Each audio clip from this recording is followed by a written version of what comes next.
Concluding comment sir বলুন, তারপর আমি বাংলাদেশের আমাদের 7টা দল পুরো বিশ্বে ঘুরছে।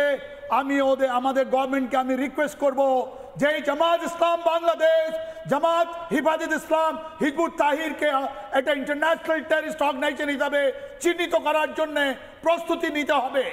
আর এই ইউনুসকে আর ওর যতগুলো ইন্টারিম গভর্নমেন্ট আছে ওদেরকে সব জায়গা থেকে ব্যান করতে হবে, যেরকম ফ্রান্স করেছে।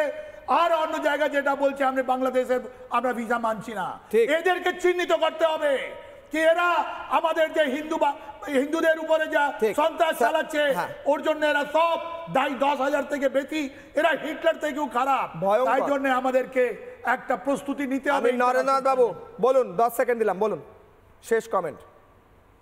বলা হচ্ছে যে আমি যে কথাটা বলছি আমার কথাটা শেষ করে দেন নাই। বলছি হিন্দুদের যে কারণে নিরাপত্তা নিশ্চিত করা যায়, কোন কারণে নিরাপত্তা বিঘ্নিত হয়, কারণগুলো যতদিন ফাইন্ড আউট না করবে ততদিন আমাদের উপর অত্যাচার চলবে। কিন্তু সেই দিকে কেউ হাত না দিয়া শুধু আপনাদের রাজনীতি করে।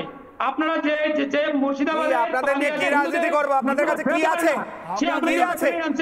আচ্ছা কি দেবেন ভারতকে? কি দেবেন বলুন? কি দেবেন নাকি ভারতকে?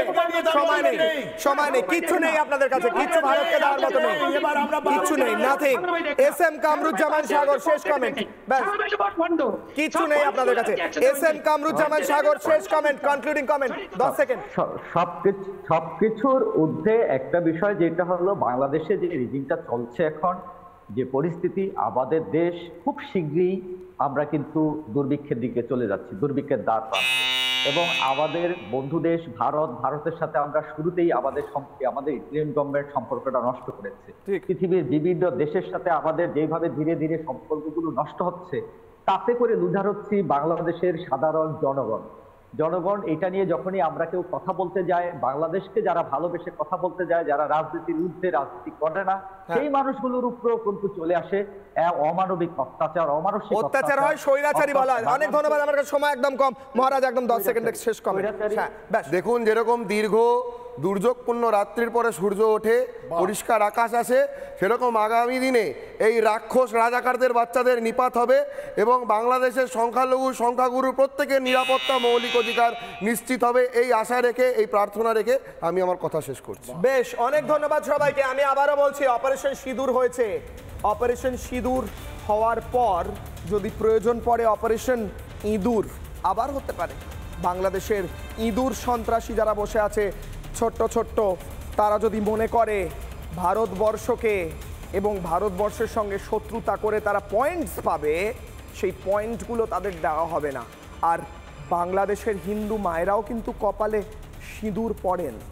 সেই সিঁদুর যদি মুছিয়ে দেওয়া হয়, প্রধানমন্ত্রী বলেছেন সিঁদুর যদি মোছানো হয় মায়েদের বোনেদের, যারা মুছিয়ে দেবে তাদেরকে পৃথিবীর মানচিত্র থেকে মুছে দেওয়া হবে।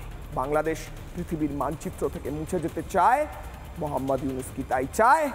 বসে বসে বাংলাদেশের মানুষ, আপনারা ভাবুন, বাংলাদেশের মানুষের হাতে ছেড়ে দিলাম, আপনারা ডিসাইড করুন কি হবে। ভারতের সঙ্গে বন্ধুত্ব হলে একসঙ্গে আমরা এগোবো, আর শত্রুতা করলে, হিন্দুদের ওপর অত্যাচার করলে মাটিতে মিশে যাবেন। দুটো অপশন দিলাম, ভেবে নিন। নানা ধরনের কন্টেন্ট দেখার জন্য লাইক করুন, শেয়ার করুন আমাদের ফেসবুক পেজ, সাবস্ক্রাইব করুন আমাদের ইউটিউব চ্যানেল। পাশাপাশি অন্যান্য ব্রেকিং নিউজের জন্য অবশ্যই চোখ রাখুন রিপাবলিক বাংলায়।